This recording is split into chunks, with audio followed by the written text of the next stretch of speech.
que a paz, a harmonia e o verdadeiro desejo de entrar em sintonia com as forças superiores esteja em cada um de nós, pois aqui também me encontro com esse objetivo. Costumo sempre fazer referências às leituras feitas, e esta página nos trouxe e vai também estar dentro daquilo que vem a ser o tema da noite de hoje, mas ela nos traz um ensinamento, uma orientação, porque muitas vezes nós nos perguntamos: será que eu fui abandonado por Deus? Será que Jesus não me olha? Nós precisamos compreender, aprender uma coisa muito simples. Nós todos somos preenchidos pelo amor de Deus. Qual é a forma com que nós podemos imaginar isso? Nesse momento em que eu falo, em que você aí está, todos nós respiramos, não é? E alguém aqui está tendo ar? Não. Se retirasse o ar daqui do nosso sistema, todos nós iríamos morrer. O que eu quero me aproximar dessa simbologia? A plenitude divina, o amor divino, as vibrações divinas, das quais aí está incluso o amor de Jesus por todos nós, está sempre presente em nós. Sempre, sempre, não nos falta nunca. O que é necessário é que nós procuremos entrar em sintonia com estas vibrações, com este amor. E só se entra em sintonia se nós estivermos cumprindo com essas recomendações que aqui nos foram faladas. Se nós, ao contrário, temos ressentimento, temos raiva, temos ódio, temos, enfim, manifestações ainda que caladas negativas, nós não entramos em sintonia com as vibrações divinas, com a plenitude divina. E aí sim nós ficamos carentes, ficamos ausentes de todo esse auxílio, de toda essa ajuda que está à disposição de cada um de nós. Dá um copinho vazio. Eu vou fazer uma simbologia, porque aqui tem gente que não me conhece, né? Para que nós possamos sedimentar certos conhecimentos em nosso interior. Sim. Vejam bem, isso aqui é um copo. Sobre qualquer posição que ele se encontre, ele é um copo. Não muda a sua constituição, não muda a sua característica, ele é um copo, não é? Então imagine que você chegue aqui neste centro e manifesta que você está sedento. E vamos transformar essa sua sede de saúde, essa sua sede de harmonia, sede de paz em água. E lá fora está chovendo e começou a chover torrencialmente, muito. Puxa, eu estou com sede. Aqui não tem nenhum filtro, mas lá fora chove. Aí você recebe então uma orientação, ou até mesmo que você fala: olha, eu vou lá fora. Aí o dirigente vai dar um ensinamento para nós: vai lá fora. E agora coloca o seu copo para poder reter a água de boca para baixo. Você vai ficar ali até a chuva acabar, não é? Ele não vai captar nenhuma gota de água para saciar a sua sede. Aí agora você vai mudar de postura, viu? Postura, vira o copo para a boca para cima. A chuva está aí. O que vai acontecer com o copo? Ele vai se encher de água rapidamente. Então, quando nós estamos de boca para baixo, é quando nós estamos nas nossas manifestações negativas, sentimentos negativos, tudo que for negativo, tudo que contraria a lei do amor, nos coloca de cabeça para baixo, de boca, do copo para baixo. E aí a gente não entra em sintonia com essa chuva torrencial. Então nós vamos compreender que chove torrencialmente todos os dias bênçãos de Deus para nós. Ela não é privilégio de ninguém, isso é plenitude.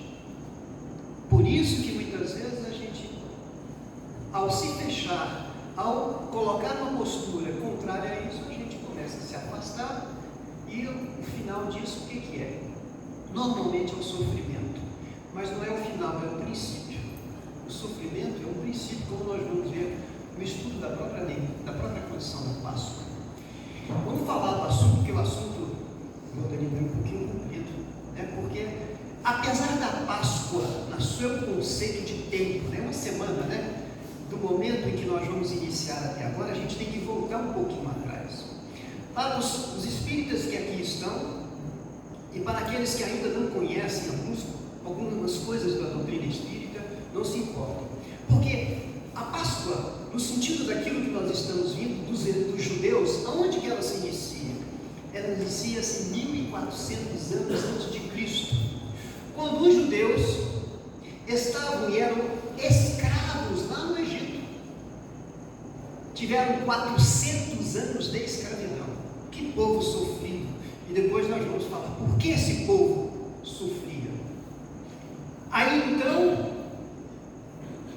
lá no Egito, houve que já tinham tido 9 pragas, estava então vindo a 10ª praga, que iria atingir todos os filhos primogênitos, e aí aqueles que estivessem na sua porta com a marca do sangue do cordeiro, iriam ser pulados. Daí vem o significado da palavra Páscoa, pécia, pular, saltar. Mas para os judeus passou a ser um símbolo do quê? Da libertação. Vejam, quando a gente está, imagina o que é ser escravo. Imaginem o que os nossos queridos negros sofreram aqui, a condição da escravidão. Quando então veio a lei áurea, quando veio a libertação, quando veio a lei que terminou com a escravidão, o que foi? A libertação. Foi assim a libertação dos judeus. Os judeus se viram então livres. E poderiam então promover o que chama-se dessa palavra também, que virou um dos livros da Torá, que é o Êxodo. O Êxodo é justamente a ida, a travessia. De onde para onde? Os judeus iam sair do Egito para a chamada Terra Prometida. Para que eles pudessem chegar à Terra Prometida, eles teriam ainda que vencer um grande obstáculo. Um obstáculo chamado deserto. Ou seja, começa aí a estabelecer ensinamentos para nós. Eles conseguiram a libertação, saíram da escravidão, mas ainda não estavam na Terra Prometida. A Terra Prometida seria o símbolo da felicidade. Mas para atingir a felicidade, teriam que cruzar ainda grandes obstáculos às suas frentes, como é a vida normal. E assim foi feito com os judeus. Só que isso aconteceu 1400 anos antes da presença de Cristo, entre eles próprios. Os judeus tinham dentro de si, e trazido pelas profecias, que todas estão no livro que os judeus professam, que vem a ser a Torá, o chamado Velho Testamento, havia o anúncio da vinda do Messias. Ela sempre foi anunciada de que haveria um Messias libertador. E agora, para nós, para os espíritas que estão aqui, eu quero aqui dizer com vocês aqui, por que havia isso? Porque o primeiro êxodo dos judeus não foi o do Egito. Não foi. Ou seja, a primeira debandada, a primeira retirada, a primeira travessia não foi a do Egito para a Terra Prometida. Foi quando eles saíram de Capela. Né? Quem já ouviu falar de 2 livros, A Caminho da Luz? E depois nós vamos ver a interpretação da Caminho da Luz por Edgar Armand, Os Exilados de Capela. O que vem a ser a Capela? É importante nós entendermos. Quando nós olhamos para o céu, quando nós olhamos esse monte de estrelas, das quais nós só podemos ver de olho nu 5.000, mas que tem bilhões. O que hoje está muito bonito no céu? A lua. Nós prestamos atenção, isso é importante. A lua está cheia, a gente admira a lua cheia. O que é a lua no universo? Não consegue ser um cisco. O que é o sol? Um cisco, porque existem bilhões de sóis. Sabíamos? Bilhões de sóis, o que mostra a dimensão. Nós estamos envoltos num sistema inteligente imenso. E lá, na constelação de Cordeiro, em outro lugar, existia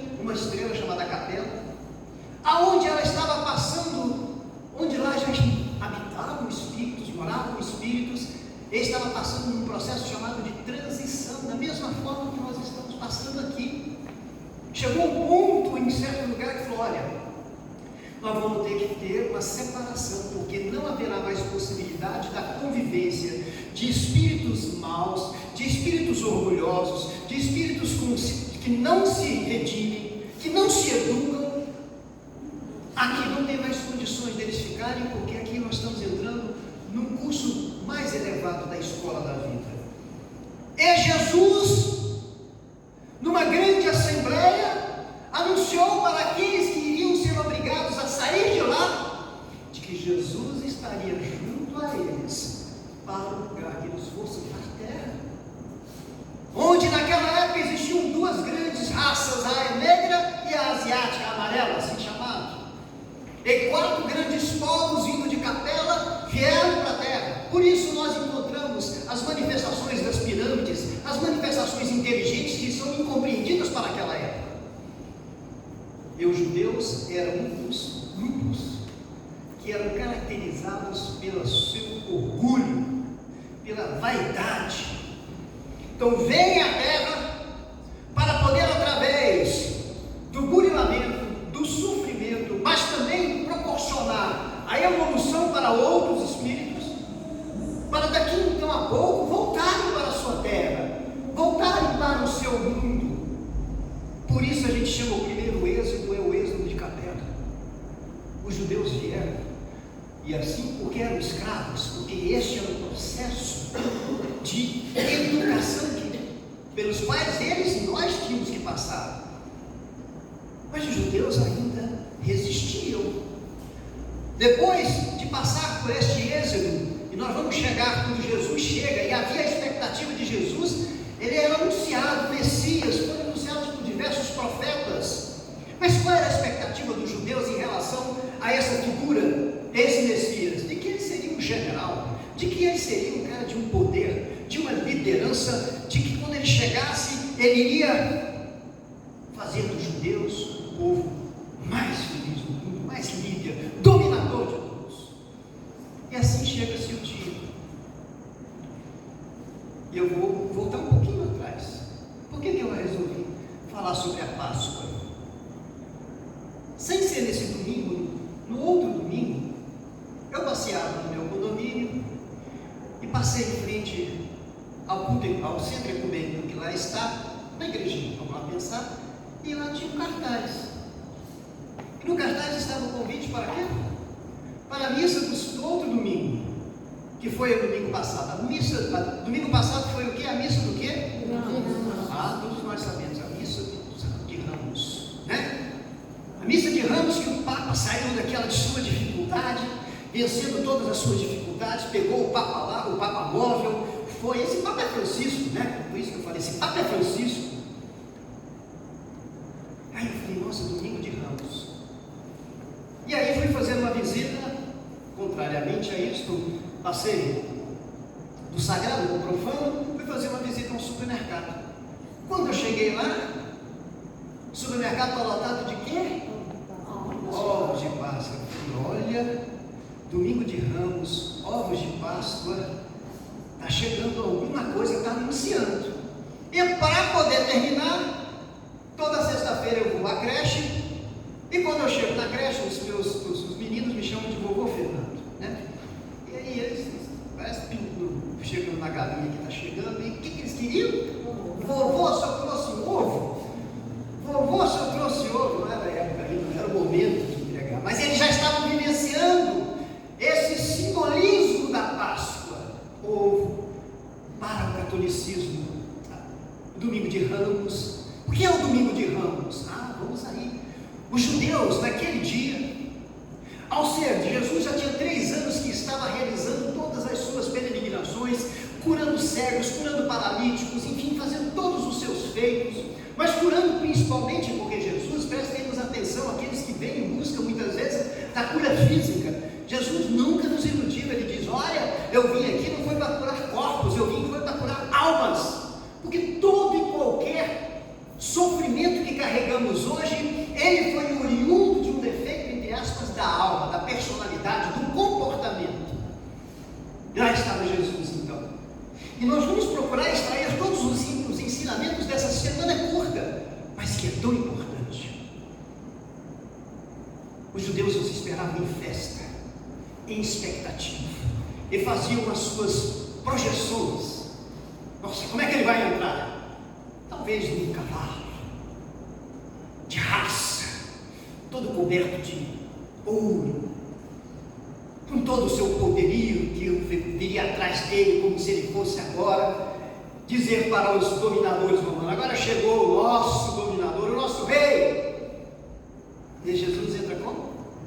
O que ele pede para ele entrar? Um jumentinho, um burrinho. Primeira lição que nos traz: um dos maiores poderes que temos é a humildade. Jesus então entra de forma humilde, da forma como ele é, sereno. Mas nós, que queríamos e achávamos de que a nossa felicidade estava ligada ao poder, a retomada do poder, nos decepcionamos. Mas é isso aí, que decepção, que rei é este? Então os judeus se debandam, vão embora, se decepcionam, continua a semana. Mas os apóstolos, os discípulos, os apóstolos, Pedro, Paulo, Tiago, André, João, todos eles estavam na expectativa, ainda de que ele era o grande líder, o grande Messias, mas não o Messias simplesmente nos aspectos espirituais, absolutamente, até porque os apóstolos, em conversas que eles tinham com os outros, eles falavam: e aí, depois que nós tomarmos o poder, o que você vai ser? Onde você vai trabalhar? Qual vai ser o seu cargo? Havia esse plano de cada um fazer as suas paranoias, vamos assim chamar. Jesus então convoca para uma reunião, fala: então vai ser a reunião do anúncio do golpe, do anúncio da tomada do poder. Né? Jesus então deixa claro para eles que aquela era a reunião em que ele estava ali para anunciar a sua despedida, para anunciar para eles: olha, um de vocês vai me trair. Você já pensou você chegar para todos aqueles seus grandes amigos que estavam seguindo no dia a dia, dormindo com ele, peregrinando com ele, passando pelo deserto, dormindo à noite, ao relento? Um de vocês vai me trair. É uma situação tão delicada que cada um talvez se fizesse a pergunta: mas será que eu sou? Vai ser eu? E a gente já logo se defende, ou não, né, Jesus? E todos nós então conhecemos a história desse personagem, né? Que até hoje ainda é mal compreendido. Qual o nome dele? Judas. Nós vamos aprender, mas foi muito interessante a leitura que a nossa querida Valdelina falou dessa passagem, e ele fala muito na questão do perdão, né? Por quê? Porque no Páscoa a gente vai ver o que é que nos aprisiona. Se Páscoa é libertação, pelo que nós somos presos? E Jesus então começa naquela reunião.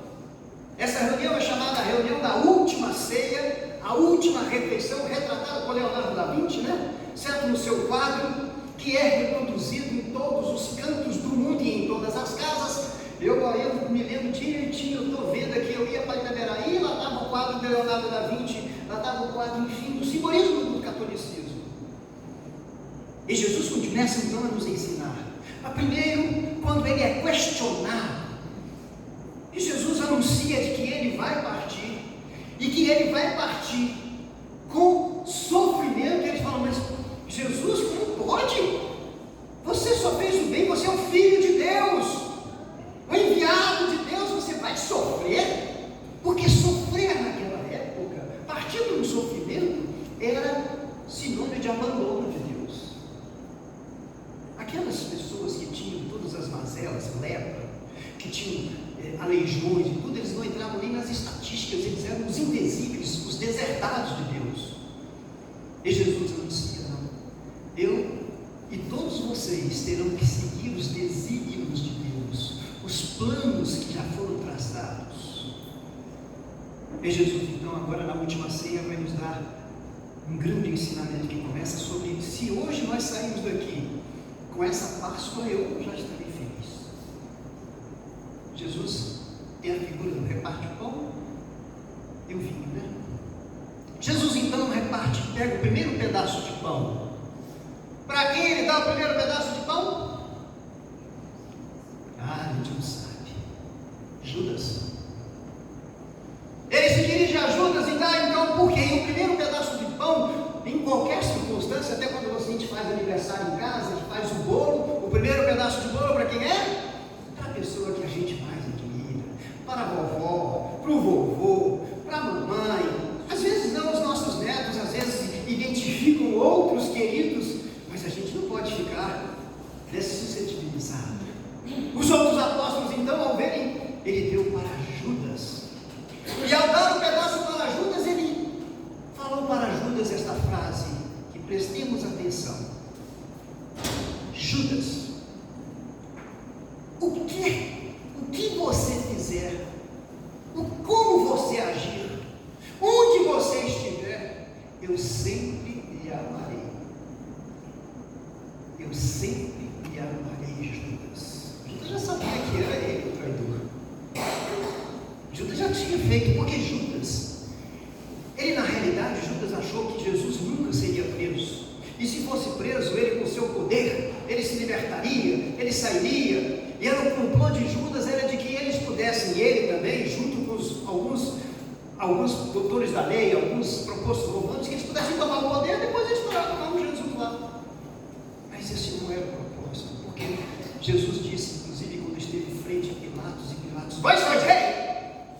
Não, meu reino não é deste mundo. Qual é o reino de Jesus? É o outro reino.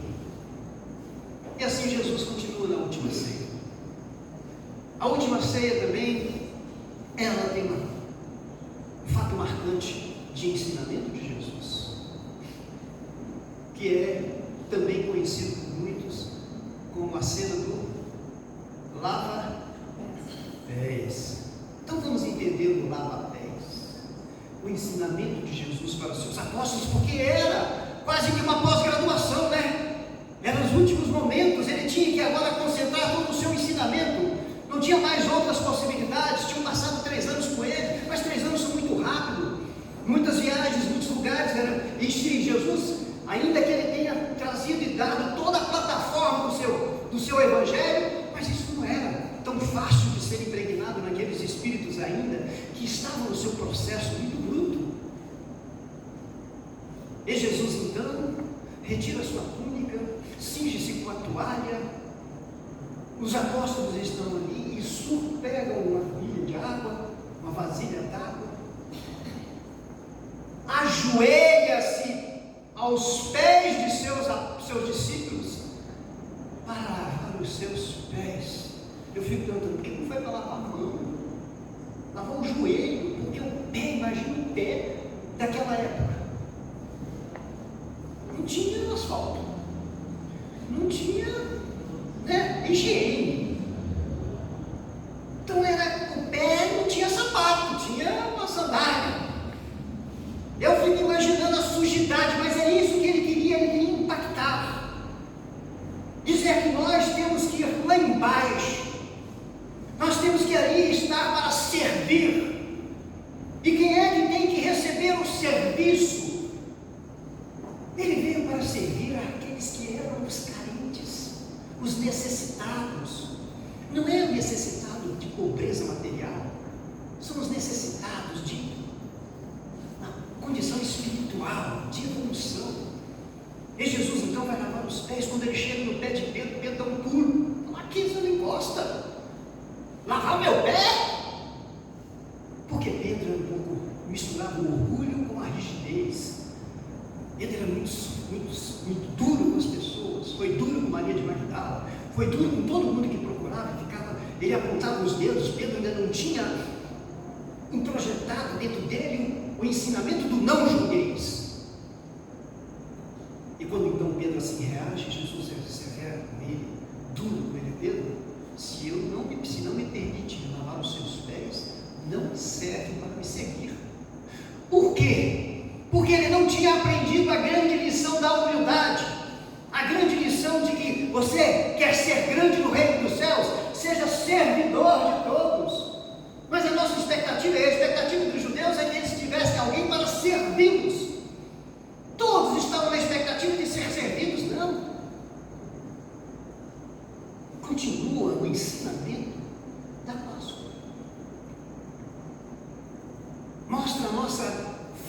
fragilidade, mesmo aqueles que muitas vezes estamos tão envolvidos com a doutrina espírita, tão envolvidos com o Evangelho.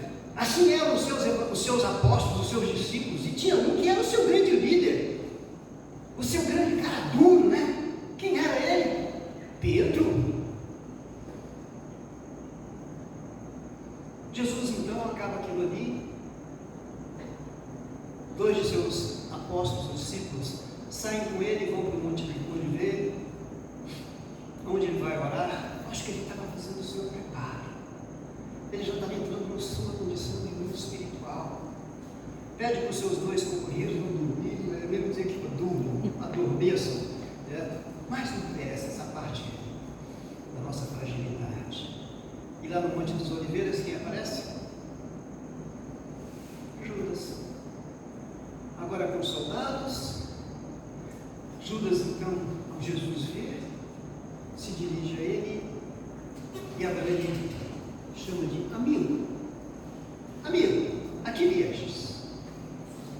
Judas vem então, beija a face de Jesus, para através desse gesto dizer para os soldados: esse é o homem, esse quem tem que ser preso. Nós estamos então caminhando, não na via sacra, porque infelizmente muitas das passagens das paixões de Cristo que são encenadas nesse país não englobam essa parte, não passam por essa parte anterior à última ceia. E Jesus então é preso, é levado para o templo. Me desculpem historiar um pouco. E lá no templo, e Jesus tinha dito para o Pedro tinha questionado, né? Que ele nunca trairia Jesus, e ele foi claro para Pedro: antes que o galo cante 3 vezes, você vai me... Antes que o galo cante, vai me trair 3 vezes.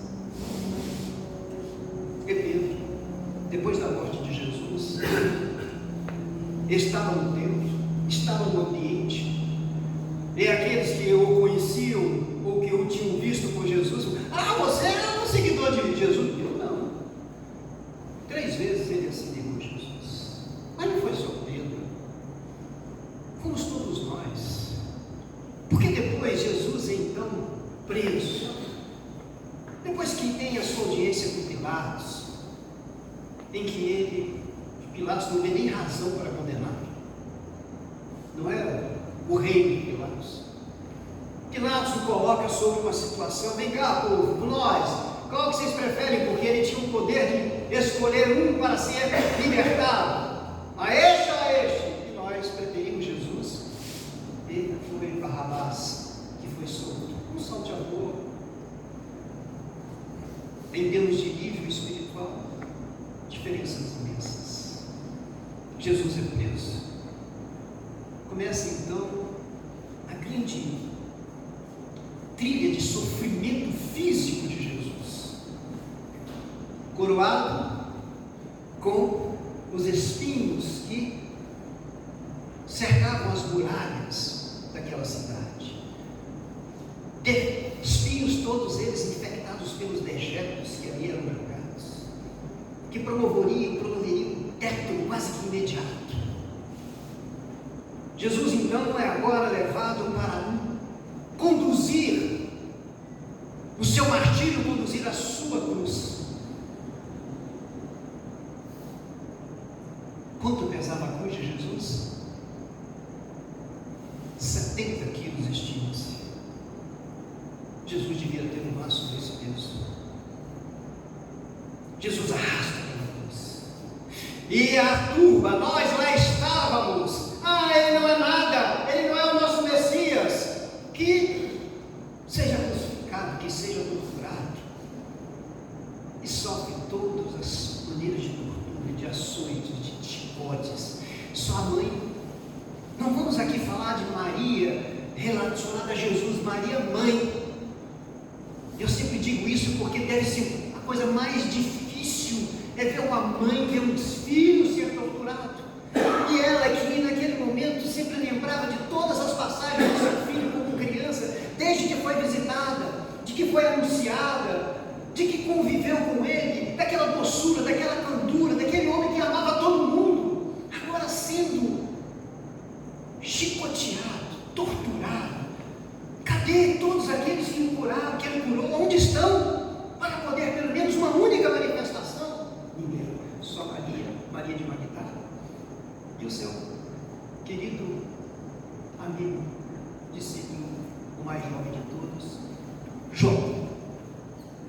E assim passa, vou acelerar de novo. E ele então é torturado. Em certo momento, Jesus não aguenta mais. Cai. Todo o peso da madeira sobre ele. Ninguém pode ajudar. Ou ninguém quer ajudar. Mas aparece alguém. Quem é esse alguém? Talvez esse alguém nem conhecesse Jesus. Mas ele viu o homem sofrer. Ele teve um sentimento de compaixão. E disse: eu vou ajudar. Era Sirineu, desconhecido, que foi lá e teve a coragem, porque para esses atos tem que ter coragem de enfrentar todas as dificuldades, todas as vicissitudes, todas as possibilidades de sofrimento. Arrasta com ele, leva com ele, e ele então chega no que nós chamamos de Gólgota, para nos trazer mais alguns ensinamentos, que é o que a gente tem. A Páscoa tem que nos trazer ensinamentos da humildade, do servir. Agora, Maria lá está, não aguenta ver todo aquele sofrimento. Os soldados o jogam no chão, abrem seus braços. Maria escuta então o martelar dos cravos e da dor entrando no punho de Jesus, nas suas mãos, nos seus pés. Jesus então é elevado, fica suportando todo o seu peso sobre os seus membros. Meu Deus, que sofrimento! Maria não aguenta, chora. É Jesus que lá está. Jesus então não reclama, não fala um ai contra quem quer que seja, a não ser quando em certo momento Jesus está, por tudo aquilo, estava desidratado, sedento, precisava de água e pede água. E um dos soldados que ali está, com a ponta da lança, põe uma esponja e, para poder judiar mais de Jesus, mergulha no vinagre e chega até a sua boca. Maria não aguenta, Maria chora. Mas naquele momento, o mundo espiritual já está ali para poder dar suporte a Jesus.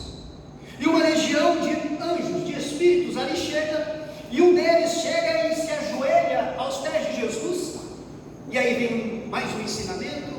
Jesus então pede para que ele se eleve, através de suas mentalizações. O Espírito chega perto dele e ele, como ouvido, e Jesus balbucia para esse anjo e orienta: corre,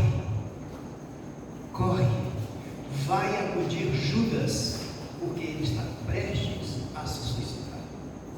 Jesus então mais uma vez manifesta aquilo que é o mais importante dessa passagem da Páscoa, que é a construção do perdão, a construção da compreensão, da compaixão com os erros alheios.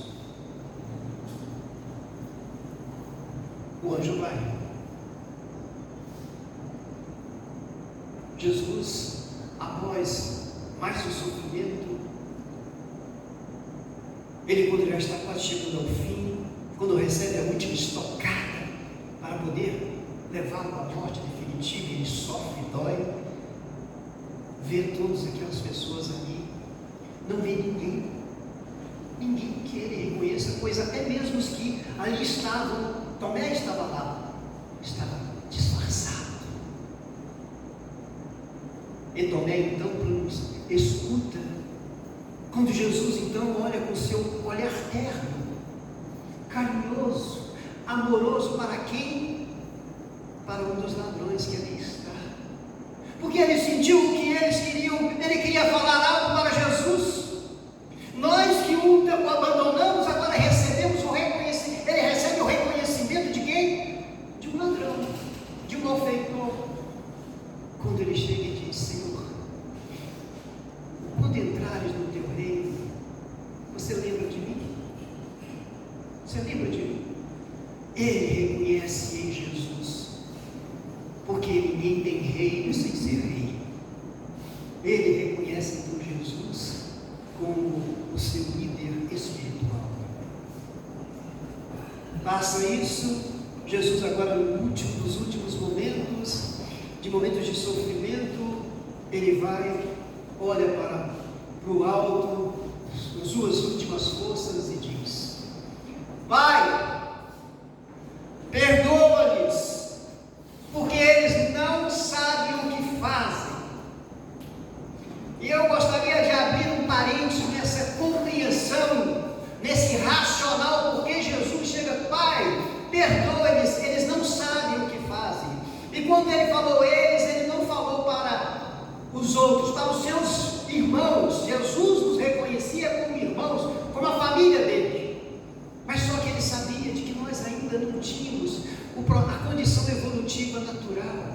Ainda éramos muito primitivos. Nós não sabíamos o que fazem. Então esses grandes crimes que são realizados, essas grandes tragédias, essas traições, toda a manifestação negativa muitas vezes é fruto da ignorância, é fruto do não saber, do não conhecer. Não é que isso nos exima e nos elimine da justiça de Deus. Estamos encerrando essa passagem e no último grito então de Maria, Jesus nos traz mais um ensinamento. Quando Maria chega, ele olha para Jesus e diz: meu filho, meu filho. Ela não compreendia por que tudo aquilo. Jesus então olha para ela serenamente e fala para Maria: mãe, e aponta com os olhos para João: eis aí ao seu lado o teu filho. Agora olha para João e diz: filho, eis aí a tua mãe. Neste momento então, trazendo para nós a mensagem maior da família universal. E se depois nós formos ver o desenrolar de Maria, porque Maria agora, com a ausência de Jesus, ela era mãe, ela foi tomada pelas saudades, pelo sofrimento, e isso nos enclausura, isso nos prende, toda a dor que trouxemos e mantemos dentro de nós. Ela não tinha revolta, mas ela tinha a saudade, a incompreensão, e da qual ela só veio se libertar quando então ela se conscientiza, quando João a vai pegar da cidade que ela estava e leva para a cidade que hoje está na Turquia, de Éfeso, onde Maria então se liberta, onde Maria reencontra, ressurge Jesus, se liberta no como? Em servir aqueles que ali iam procurar João e Maria, em servir a quem? Aos doentes, aos leprosos, àqueles que queriam uma palavra amiga. E ela é então reconhecida como a Mãe Santíssima, Mãe de todos. E Maria até hoje é mãe. E Maria foi a que veio resgatar Judas, adotar Judas, numa das passagens mais lindas de Maria Dolores. Quando então Maria encontra com Judas, Judas está estraçalhado, porque eu disse o perdão de Jesus perdoa sim o agente, mas nós não podemos eliminar o ato vive com aquele que realizou. Judas foi tomado da natural remorso, arrependimento, ficou prisioneiro de tudo isso, plasmou para si os sofrimentos necessários para a sua depuração. E quando ele se encontrava no mundo espiritual, para dizer no umbral, no inferno de sua vida, onde ele foi rejeitado até pela sua própria mãe, que nunca podia compreender, deveria ter compreendido, ele recebe aqui Maria, que nisso ele rejeita, porque ele não podia entender que alguém pudesse amar alguém que tinha tido aquele feito, e ela: eu te amo, vem, eu quero você, eu te adoto, porque é assim que nós promovemos a Páscoa eterna dentro de nós, quando nós permitimos que o amor entre dentro da gente, é o servir. Continua. Jesus estabelece o dogma da ressurreição. Por que nós chamamos de dogma? O que é um dogma? Dogma é o pilar. Dogma é aquilo que não pode ser movido. Qual é o dogma do Espiritismo? A reencarnação. Tire a reencarnação, nós vamos falar de outras condições do Espiritismo. Dogma do catolicismo naquele momento, dogma do cristianismo naquele momento, a ressurreição. Se Jesus não tivesse ressurgido, talvez tivessem esquecido. É o grande, isso é a grande estratégia, ele ressurge, mas ressurge dando ensinamentos, e eu quero que todos nós levemos esse grande ensinamento, porque esse vai ser o nosso símbolo da Páscoa. Jesus, quando sai da tumba, da gruta, do túmulo, e ele encontra quem a vê primeiro? Maria de Magdala. Magdala é outra que fez toda a travessia, todo o êxito. Maria saiu do êxito da prostituição, do êxito da prisão à riqueza, ao poder, a tudo isso. Ela experimentou tudo aquilo que às vezes nós sonhamos. Ah, como eu gostaria de ser bela. Ah, como eu gostaria de ser rica. Ah, como eu gostaria de ser desejada. Ah, como eu gostaria de ter isso. Ela teve tudo, mas não tinha felicidade. Ela tinha sede de amor, dizia ela. E onde foi que ela encontrou o amor? Quando Jesus disse a ela, no seu primeiro encontro, ela: Jesus, eu não consigo sentir o amor em mim, eu sou vazia. E ela disse, e Jesus disse para ela: vá preencher a sua vida com as outras Magdalas, acudindo as outras Magdalas, acudindo outras crianças, já que ela não podia ter filho, acudindo as pessoas necessitadas. E como é que a Maria Magdala termina o seu tempo aqui na terra? Ela que era bela, ela que era linda, ela que era vaidosa, com lepra, coberta de lepra, pois ela amava os leprosos, acudia os leprosos que viviam nos vados abandonados, fora das estatísticas. E ela, quando então vai desencarnar, recebe, quer vir buscar. Isso é coisa rara. Jesus, vem Maria, vem comigo. É assim. E Jesus então, quando Maria de Magdala a vê, ela estava viva, lógico, e quer abraçá-lo, Jesus: Maria, não me toques, Maria. Mas por quê? Qual a razão? Ele disse, e dá ela com razão. Acabo de sair do umbral. Logicamente, aonde você mergulha, você traz consigo, ainda que seja todo um espírito iluminado, traz consigo os resíduos daquelas vibrações. Jesus tinha acabado de descer ao umbral para poder falar com Judas, para dizer: meu amigo, eu nunca lhe abandonei, pois eu sempre lhe amarei. Quem conhece a história de Judas, no Adendo vai encontrar Judas como Joana d'Arc. Mas depois de muitas encarnações sofridas, atual. Terminando a nossa exposição da noite de hoje, quando então nós enfatizamos muito para que todos nós possamos nos libertar de uma série de prisões, de grades, que nos colocam, primeiro, vamos nos libertar dos ressentimentos, das mágoas, dos desejos de vingança, dos melindres. Como que é isso? Compreendendo, perdoando. Somos prisioneiros de tantas coisas, de vícios, da maledicência. É essa libertação, é tirar isso de dentro da gente, é fazer esse êxodo de dentro para fora. Mas compreender a grande lição da via sacra, a grande lição da cruz. Para você e eu que sofremos muitas vezes, entendamos.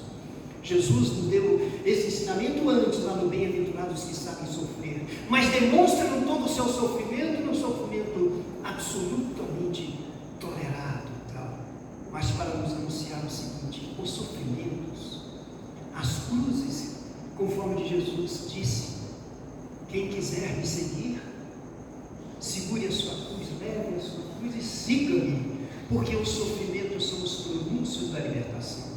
Os sofrimentos são os prenúncios do que vai acontecer, da ressurreição. Jesus ressurge, mostra que ele venceu a dor, de que ele venceu todos, para dizer a todos, mostrar a todos nós a esperança da grande vida, a esperança da vida que aí está. Nós nunca morreremos, nunca, nunca. Estaremos sempre no caminho da nossa evolução, no caminho da luz, a caminho da luz, como saímos de Capela no passado, nós nos dirigiremos para a luz de Deus. Terminando, vamos falar do ovo de Páscoa. E eu gostaria então de deixar a cada um de nós, vocês que aqui são, depois vão olhar na sua mente, no seu interior e falar assim: puxa, eu tenho alguém que eu estou ressentido. Aquele vizinho que ele botou lixo na minha lixeira, aquele que botou o carro, aquele que botou o som. Ah, mas tem aquele, sabe, aquela minha que me traiu. Nossa, me traiu muito. Aí vai encontrar alguém que você ainda está prisioneiro desses sentimentos. Aí você vai pegar um ovinho de Páscoa e vai mandar para ele. Vai mandar, dizer: olha, eu te perdoo. Não precisa nem falar, porque ao chegar o ovo da Páscoa lá, e você só muda uma coisa. Em vez de escrever Feliz Páscoa, a Páscoa você tira o S e bota o Z. Feliz Paz. Porque a paz que você nesse momento vai deixar penetrar em você será a paz que você levará para aquele que muitas vezes vai estar na esperança de um dia receber de você essa grande oportunidade de reconciliação, de perdão. Sejam seus parentes, sejam quem quer que seja. Vá, reconcilia-te enquanto é tempo, enquanto é Páscoa, enquanto nós podemos. Que Deus nos abençoe e que vocês não percam o tempo. Muito obrigado a vocês.